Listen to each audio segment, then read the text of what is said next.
Bismillahirrahmanirrahim. Alhamdulillahirabbil alamin wassallallahu wasallam wa baraka ala sayyidina Muhammadin wa alihi washabihi ajma'in wa ba'du fa qala al-imam Muhammad bin al-Habsyi rahimahullah ta'ala fi kitab Risalatul Jami'ah ma'a syarhi li Syekhna al-Madani rahimahullah nafa'ana Allah bihi ma bi'ulumihi ma barakatihi ma fid dharain amin. La an qala radhiyallahu anhu wa yubtiluha sabqul imam bi ruknain fi'liyan. Papan tulisnya kanggo akhirnya. Sesuai request. Ya. Kita membahas di pertemuan sebelumnya bahwa apa ini?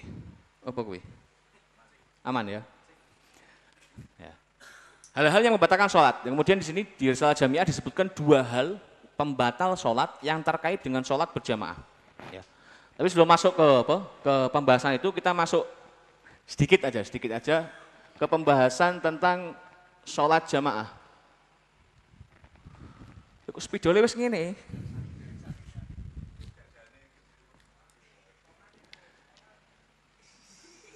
Ketok ya sholat ya.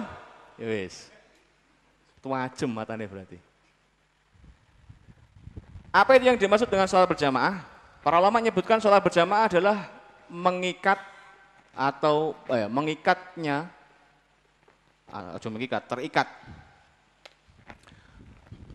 terikatnya sholat makmum dengan imam.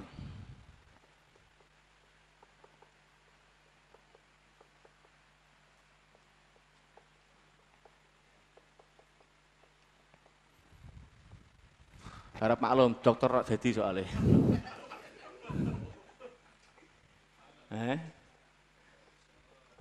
Sing iso maca Bu Atminah gitu iki. Dokter rak dadi ngono. Ya, sholat berjamaah itu adalah orang ya, dia mengikatkan ya, sholatnya dengan imamnya. Sehingga dalam sholat berjamaah ya, yang penting adalah niat dari si makmum. Ya, kuncinya di niat si makmum. Imam tidak niat berjamaah, ya, dalam nanti ada pengecualian sholatnya. Misalnya sholat zuhur, ya sholat zuhur jenengan tekone telat misalnya, terus tepuk wong jadi imam. Sing mbok tepuk iku ora niat berjamaah, ndak ada masalah. Yang penting makmum yang nepuk tadi, nepuk ya orang ngeplak loh ya. Yang penting makmumnya niat menjadi makmum dari imam tadi. Ya. Jadi pentingnya itu. Lah imam itu wajib niat hanya di 4 sholat. Wajib niat sebagai imam. Ya, imam itu wajib niat sebagai imam hanya di 4 sholat. Yang pertama di sholat Jumat, yang kedua di sholat mu'adah atau sholat i'adah, yang ketiga di sholat jamak takdim karena hujan, yang keempat di sholat yang dinadari untuk berjamaah. Ketika orang ya menjadi imam di 4 sholat tadi, maka dia wajib meniatkan dirinya sebagai imam. Selain itu, selain 4 sholat niku tidak wajib bagi imam meniatkan dirinya sebagai imam. Tapi kalau dia tidak niat sebagai imam, maka tidak mendapatkan fadilah berjamaah. Ya. Kemudian syaratnya, iki syaratnya yang penting-penting gue ya, soalnya nek niru Safinah itu 11 kutek kok sampai jam 11 malah kesuwen gitu. Yang pertama, karena tadi ya niatnya sholat berjamaah itu adalah terikatnya sholatnya makmum dengan imam. Maka yang pertama yang paling penting adalah si makmum niat bermakmum atau berjamaah.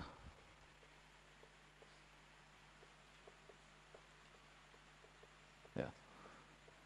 Jadi nek sampean wis nepuk sampai ngeplak barang kadang-kadang kuwi ya. Ya, nepuk imam itu istilahnya itu hanya pertanda bahwa jenengan meh apa? Meh di makmume lho ya. Jadi ora wajib. Ya. Misalnya kancamu salat. Ya, salat ning kene suwengi. Bro, imam makmum kuwi, Bro ya. Nah, iku itu. Ya. Cuman keteke kancamu bakal ngangkak ning ngono kuwi ya toh. Ya.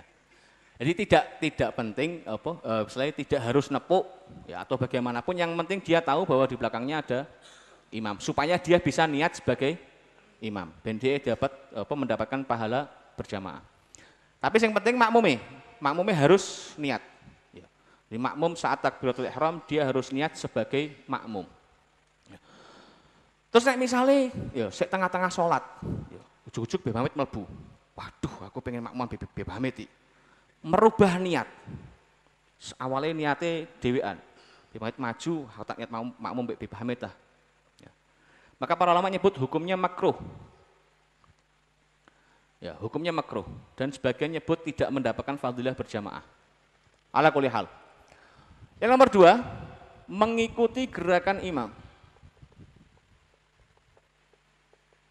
Ya. Karena Nabi SAW bersabda dalam sebuah hadis, innama ju'ilal imamu liyu'tamma bihi. Ya. Imam itu diangkat atau dijadikan sebagai imam supaya diikuti. Jadi, dan yang diikuti, yang wajib diikuti adalah gerakan, ya, takbiratul ihram dan gerakan. Takbiratul ihram dan gerakan. Artinya misalnya, ya, sholat sirriyah, sholat zuhur atau asar. Dengan takbir Allahu Akbar ya, setelah imam, terus setelah itu mungkin fatihahmu cepat ya, imamnya fatihahnya lambat ya, fatihahmu ekspres ya, bismillahirrahmanirrahim waladhdallin amin misalnya, sementara imamnya durung masalah ya. Tapi yang penting gerakan ya, takbir dan gerakannya harus ngikuti imam ya. Dan nomor 3 ya, tidak mendahului imam.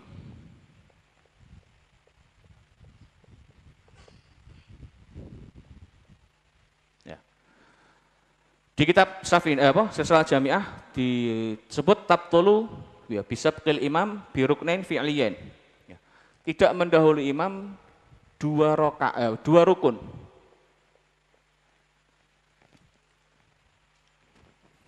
Ya. Jadi imamnya sik ngadeg. Ya. Awakmu wis waladhdallin dhewe rukuk dhewe. Ya. Ya. Mbok amini dhewe jane to. Imamnya padahal masih misalnya ihdinas siratal mustaqim, wis waladhdallin amin, rukuk dewe. Ya. Maka satu, kalau dia imamnya masih berdiri, kemudian dia rukuk, berarti dia sudah mendahului imam 1 rukun.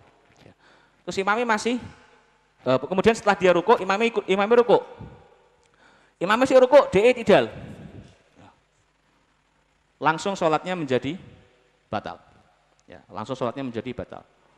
Jadi 2 rukun, 2 rakaat suwen. Ya. Dia disebutkan ya. Yang nomor 4, tidak terlambat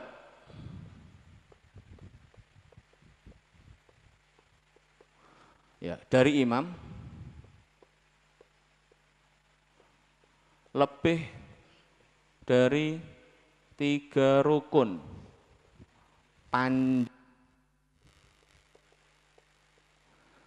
dengan uzur. Wah, dawa iki. Ya. Dawa iki. Ya. Penjelasan salah jamiah, sik leren barang. Ya. Jadi wajib mengikuti.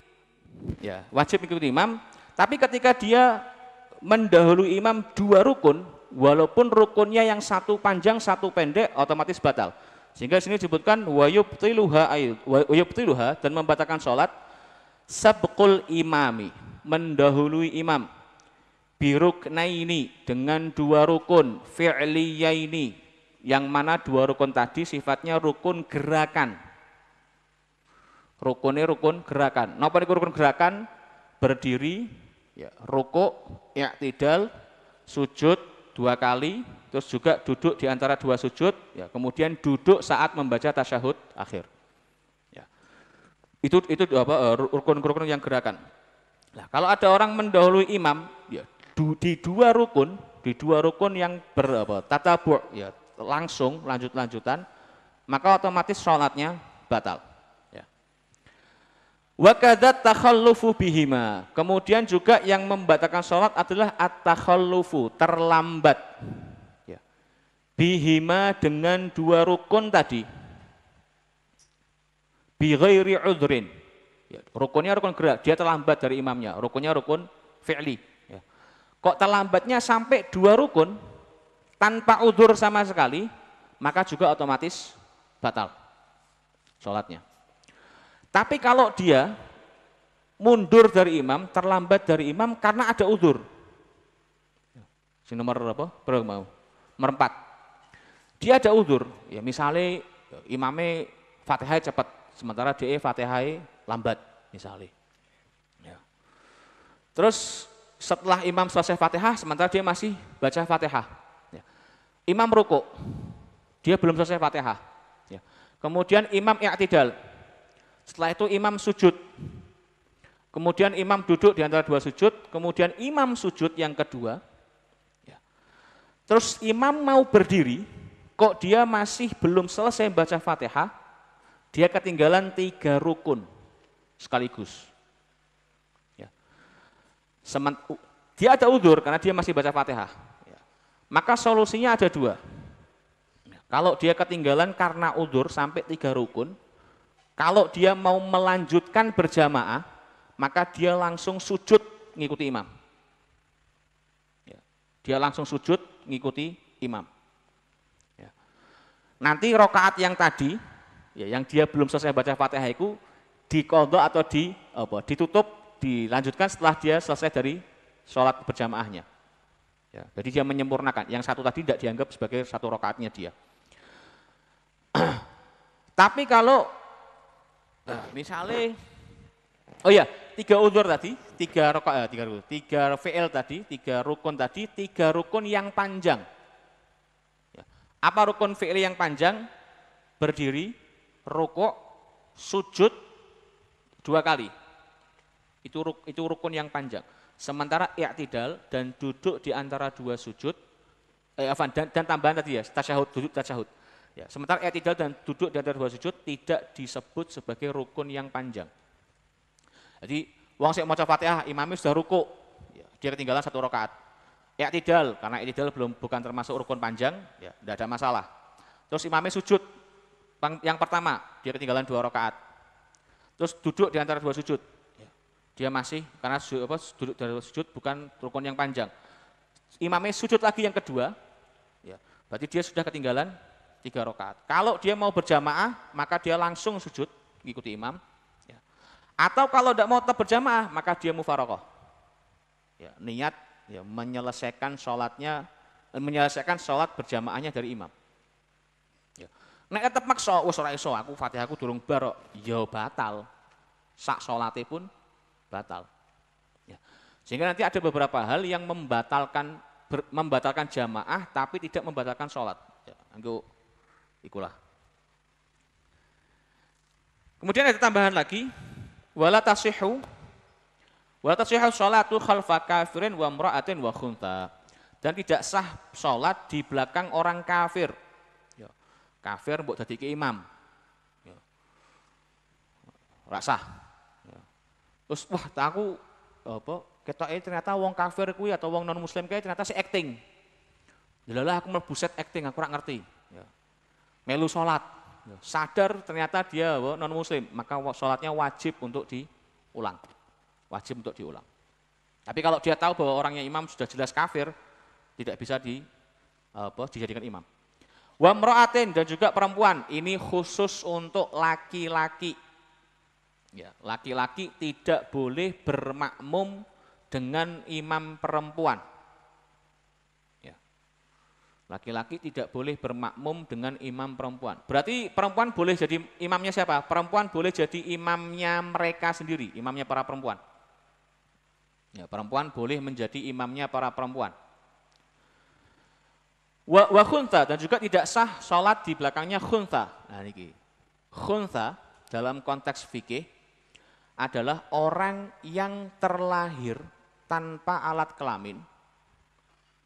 Ya, ya. Biasa wae iki kok bahas fikih iki, memang pembahasannya ngono lah. Ya, khuntha niku atau disebut di beberapa kitab kadang-kadang tambah dengan khuntha muskil. Ya. Khuntha itu adalah mereka yang terlahir tanpa alat kelamin atau mereka terlahir dengan 2 alat kelamin dan dua-duanya aktif. Dua-duanya aktif. Ya. Jadi yo saka kono metu, saka kene metu. Nah. itu disebut dengan khuntha. Disebut dengan khuntha atau dalam kitab bahasa lain kadang-kadang ditambahi dengan muskil. Ya, khuntha muskil. Nah, seorang laki-laki tidak diperbolehkan sholat di belakang khuntha muskil. Kenapa? Karena dia masih diperselisihkan. Iki janjane wedok apa lanang. Ya, karena dia tidak punya kelamin atau dia punya kelamin dua tapi dua-duanya aktif. Ya. Terus kalau misalnya ada khuntha muskil, apakah dia boleh jadi imam? Boleh menjadi imam sesama khuntha muskil, ya, atau menjadi imam bagi perempuan. Ya. Sesama khuntha muskil boleh, atau menjadi imam dari perempuan boleh. Ya, karena kenapa kok boleh sama perempuan? Ya karena masih ada kemungkinan khuntha muskil ini laki-laki. Ya. Lah khuntha muskil mbek banci sama ndak beda. Ya. Nek banci ku lanang kami doen, ya, jadi tidak bisa dihukumi sebagai khuntha muskil. Ya.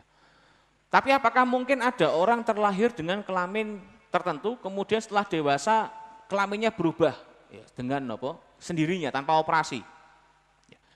Imam Suyuti dalam Tarikhul Khulafa pernah menceritakan kisah seperti itu. Ya. Di abad ke-8 Hijriah disebutkan oleh Imam Suyuti bahwa ada orang yang terlahir sebagai perempuan. Sampai dewasa. Setelah dewasa, ya dinikahke mbek wong tuane. Nikahke ceritane malam pertamanya gagal. Ya. Wis dicoba bermalam-malam kemudian gagal. Sehari pisah. Ya. Kemudian dinikahke meneh mbek wong lanang liyane. Ngono meneh gagal meneh. Ya. Sehari sampai dua kali itu di kitab itu disebutkan. Ya. Setelah itu setelah beberapa lama kemudian muncul, ya, kemaluan laki-laki dari bagian vitalnya, ya, muncul. Jadi ternyata orang ini sebenarnya laki-laki, cuman kemaluannya mendelep, ya, durung tumbuh, durung kayak pupuk mungkin. Ya. Sehingga setelah kelaminnya ini, kelamin laki-lakinya ini tumbuh, ya, kelamin lakinya tumbuh. Terus orang ini berubah jadi laki, terus daftar jadi tentara. Ya, disebutkan daftar jadi tentara. Tapi karena sudah dari kecil dididik sebagai perempuan, ya rada ono gemo-gemo ini lah. Jadi kisah itu kemudian para tentara konco-konco takok, lho kowe kok iso ngene iki piye? Kok iso ngene-ngene barang iki piye? Itu saya cerita iku. Itu disebutkan di kitab Tarikhul Khulafa karangan Imam Suyuti rahimahullah. Ya. Tambahan sedikit untuk sholat berjamaah. Sik jam 10:30, ya, sik dawa. Ya. Kemudian di antara syaratnya sholat lagi adalah, ya, tidak makmum, tidak berada di depan imam.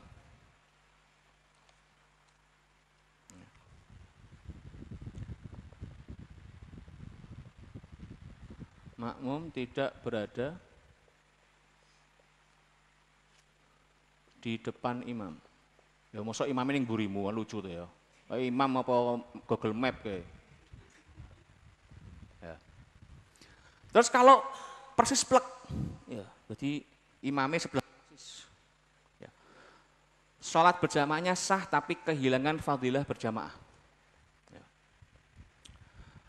Yang nomor 6, ya, berada di masjid, ya, berjamaahnya berada di masjid. Atau kalau di luar masjid, ya, kalau di luar masjid tidak boleh,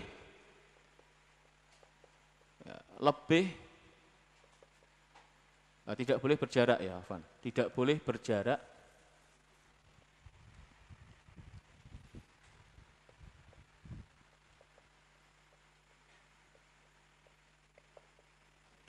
lebih dari kurang lebih 150 meter.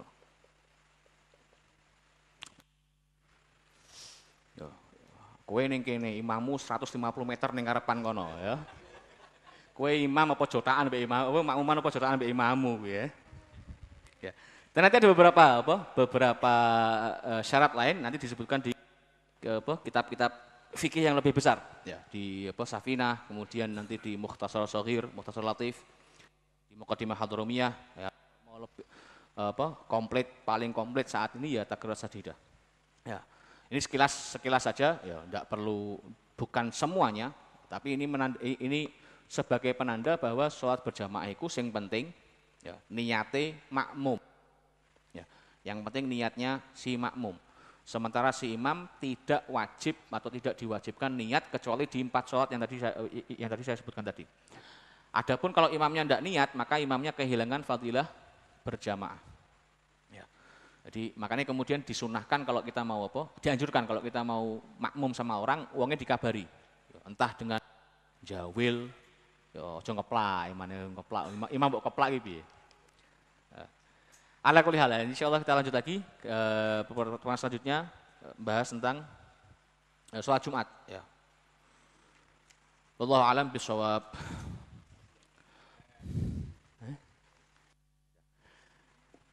ربنا انفعنا بما علمتنا ربي علمنا الذي ينفعنا ربي فقهنا وفقه أهلنا وقرابة لنا في ديننا مع أهل القطر أنثى وذكر ربي وفقنا ووفقهم لما ترتضي قولا وفعلا كرما وارزق الكل حلالا دائما وأخل أتقيا علما نحظى بالخير ونكفى كل شر ربنا أصلح لنا كل شؤون منك العيون واقض عنا ربنا كل الديون قبل أن تأتينا رسل المنون واغفر واستر أن تكرم ستار وصلاة الله تغشى المصطفى من إلى الحق دعانا والوفاء بكتاب فيه للناس شفاء وعلى الآل الكرام شرفاء وعلى الصحب المصابيح الغرر اللهم اهدنا بهداك واجعلنا ممن يسارع في رضاك ولا تولنا وليا سواك ولا تجعلنا ممن خالف أمرك وعصاك حسبنا الله ونعم الوكيل نعم المولى ونعم النصير ولا حول ولا قوة إلا بالله العلي العظيم اللهم على سيدنا مولانا محمد وآله وصحبه وسلم الحمد لله رب العالمين يا